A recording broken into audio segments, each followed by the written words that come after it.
Tonight I am going to can up a beef brisket. This was on sale because tomorrow's St. Patrick's Day. So this is a nice sized brisket. I have two of them. They're about the same size. And I'm going to can it up into pint jars. So what I'm doing first is I'm just removing a little bit of this layer of fat. I don't want to remove it all because that impacts the flavor.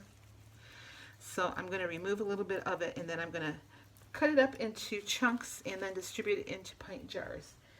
I don't have any idea how much I'm going to get. I like to have this canned up on the shelf. I could save this. I mean, I could use it tomorrow for corned beef and cabbage if I wanted to for St. Patrick's Day. You can open up the jar to make corned beef sandwiches. Anything you would use a meat for, you can use this beef for.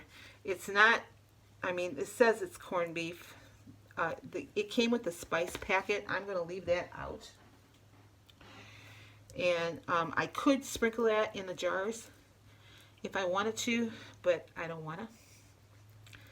So I'm going to just jar the meat up, and then I'm going to cap it off after I clean the rims up with some vinegar.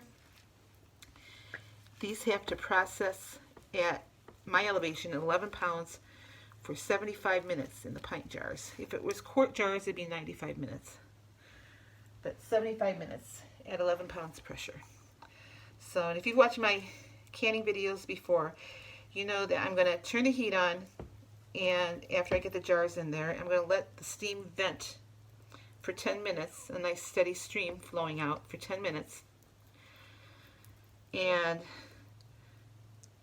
after 10 minutes, I'll put my regulator on it and bring the pressure up to 11 pounds, and then I'll start timing for 75 minutes.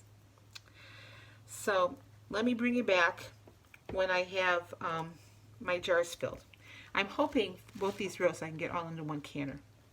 My canner holds 18 pint jars. So if I get that many, I'm hoping that I can fit everything into one canner load, because otherwise I'm going to do some of it tomorrow. So, all right, I'll be back to show you after I have all my jars filled. All right, I've got my 6 pints in my canner.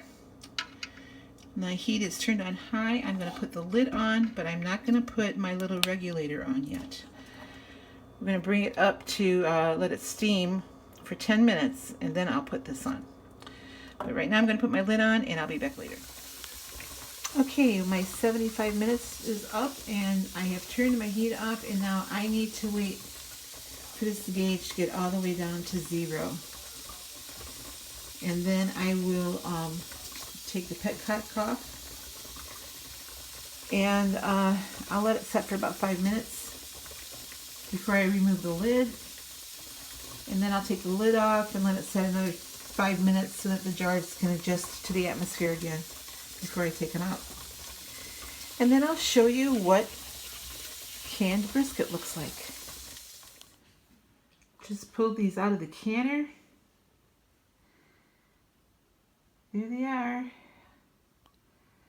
This is canned brisket.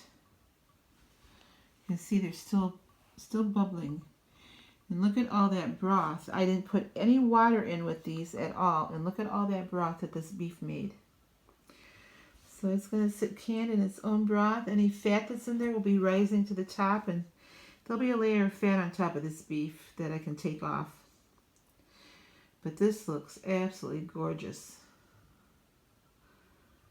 Absolutely gorgeous. So it was about 7 pounds, and I got just under a pound a jar. So, like I said, that is at least 2 servings a jar. I'm going to say it's probably 3. This brisket is 3 ounces for 6 points.